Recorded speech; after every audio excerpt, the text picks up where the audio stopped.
What is up, guys? It's Bites here, and today I'm bringing you guys a brand new video. In today's video, we're going to be talking about the Apple event that was actually yesterday, and they released a new Apple Watch, 4K, Apple TV, a iPhone 8, iPhone 8 Plus, and of course the new iPhone X, which everyone is talking about. So sit back, relax, and stay tuned.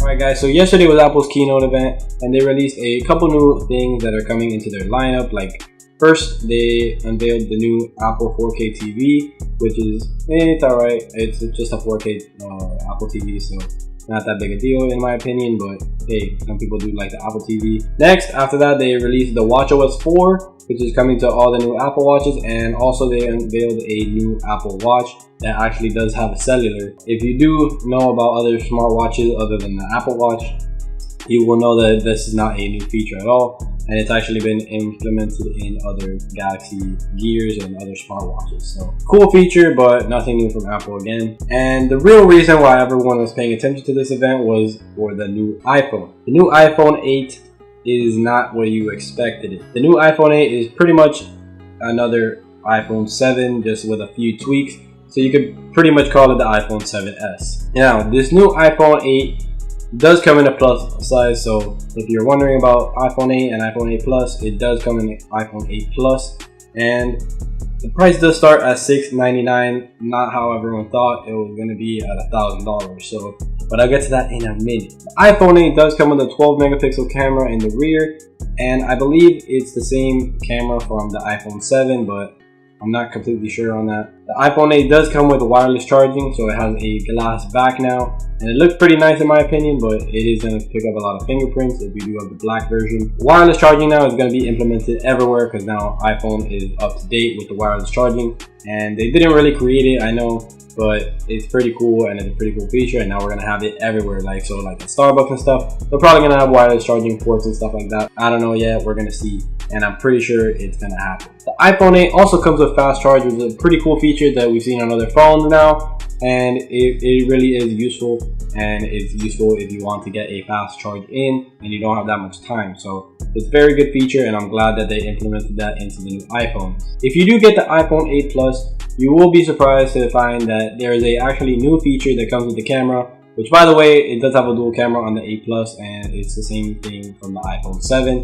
That's why a lot of people are complaining they didn't really innovate anything new with the iPhone 8 Plus. It's pretty much an iPhone 7s. But anyways, you do get a new feature called portrait lighting, where you can pretty much make studio-like photos and make them more realistic. Photos actually do come out looking very professional, so I'm pretty happy that they actually implemented that feature. It's a pretty cool feature. You can change the background lighting and make the face pop out more. So it does make for a more professional looking photo, but in my opinion, the iPhone 8, guys, is not worth an upgrade if you already have an iPhone 7.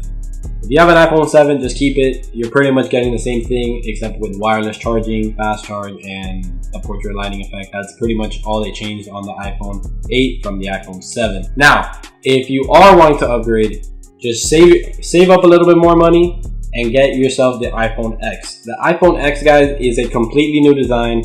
It's pretty much what everyone was expecting the iPhone 8 to be, but they're calling it the iPhone X. And it's not even called the iPhone X, guys, it's called the iPhone 10. So they completely skipped 9. I don't know why. No Windows 9, no iPhone 9. I don't know what's happening with the 9s. Pretty much, there's going to be an iPhone 10, and it's coming out in November 3rd. Pre-order start October 27th, I believe. So it's not coming out for another like 2 months.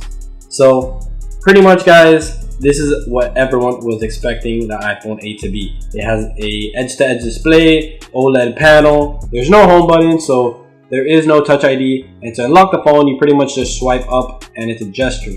And if you want to access your Siri, you actually hit the power button twice, and that's gonna be a problem in my opinion, just because a lot of people are gonna hit that by mistake. So beware with that. If you want to switch to your other apps and multitask your apps, then you actually just swipe halfway up and you can see all the other apps that are open. The new iPhones do come with a A11 Bionic chip, which is supposedly the best smartphone chip ever made. I don't know, we're gonna find out when that phones actually come out, and we can probably do a speed test with one of them. So we'll see. Maybe that's a future video. We don't know yet. But anyway, guys, this A11 chip does allow for two things. It allows for augmented reality, which is it's a decent feature. Pretty much you're augmenting reality, exactly what it says. You pretty much just add something virtual into reality, kind of like the Pokemon Go, where it shows you in reality and you're using your smartphone camera to capture what's around you, but it's adding little objects here and there to pretty much make like a virtual experience,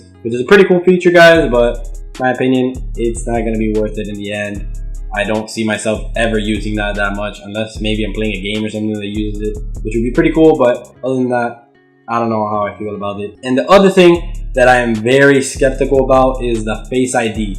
The Face ID, guys, they completely abandoned the Touch ID, and they're just going with the Face ID completely. They say that it's 1 in a million chance of you getting hacked using Face ID. They make a 3D model. That's why they have all the sensors at the top. They're going all in with this. They believe they've tested it so many times, and they even say that you can't use a picture of somebody like you can on other phones, and you can't actually make a mask. Even if you had a mask of somebody's face, you still can't get into their phone. So they're saying all of this. I don't know if I could trust them completely, because I use Face ID right now and it's not the best thing on the Galaxy S8, and it's kind of awkward. You have to like hold your phone out like here and then look at it, and I don't see how it's more convenient than just pressing your home button or something like that, like a touch pad. So I don't know how convenient Face ID will be, but we are going to see it on the iPhone 10.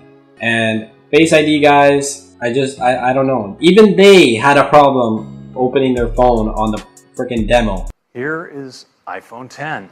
Now, unlocking it is as easy as looking at it and swiping up. And, you know, let's try that again. Ho, ho, ho. Let's go to backup here and get right in. So here we are, and you see this expansive. So I don't know how it's gonna work. I don't fuck with that shit, and pretty much I think it's gonna suck. But correct me, like, we'll see if I'm wrong. We'll see if I'm wrong. Hopefully it's not, because if it is, the iPhone 10 is gonna be trash. That's gonna be very rejected, and I don't think a lot of people will like it if they don't make sure that that Face ID is going to be good. So it has to be very good, guys, in order for this phone to succeed, and it's a big part of their marketing, big part of their whole phone, pretty much. It's the biggest feature that they're adding. So hopefully it is a good feature, and I'm just hoping for the best for iPhone. I'm not an iPhone hater, because I had iPhone. I love Apple. They make great products, but you know, I don't see why they're just abandoning the Touch ID. It's so much easier to use, in my opinion. But hey, guys, we'll find out. Now, the biggest thing about the iPhone 10, guys, is the price. The price is $1,000, like everyone speculated, and it comes in a 64 gig and 256, I believe. So, and you're only getting two colors. You're only getting the space gray and the black. So pretty much you're limited to 64, 256, and you're limited to the two colors. And you're paying $1,000 for this phone, guys. And honestly, I cannot recommend right now that price. I would suggest that you just wait a while, wait till it goes on sale, wait till the price drops, and you can pick it up. Because this price of $1,000, the features that they added are not worth $1,000. I don't see myself using augmented reality. I don't see myself using freaking Animoji. That shit is stupid as hell. By the way, guys, I forgot to mention Animoji. Animoji is a pretty pointless feature, in my opinion. I see somebody using that for about a week and then giving up on it. It looks so dumb. You pretty much just get your Face ID, and there's 12 emojis that you can use, and it pretty much animates your face onto the actual emoji, so it'll capture your facial expression and shit like that. But it looks pointless. It looks really stupid, especially when you're in public and you're making faces. So I don't see anyone using it in public. I see people using it like at home or something like that, where no one's really watching them. Because if you see somebody on the street making some weird ass faces, you're gonna be like, what the hell are they doing? So I don't see why Animoji was such a big thing for them. They could have added a bunch of more cool things rather than playing with their stupid ass emojis. But some people will buy this phone for Animoji, sadly, and it's very sad to see that people will. Anyway, guys, I hope you guys did like the video. Please be sure to leave a like and subscribe down below. Comment down below if you do like the iPhone 10. Let me know your thoughts. I'm very curious to know what your opinions are on the iPhone 10 and the iPhone 8. And in my opinion, guys, iPhone 10, pretty cool, not worth the price. iPhone 8, definitely not worth the price. Pretty much the same shit as the iPhone 7. So that's going to be it for the video, guys. I hope you guys did enjoy. Peace.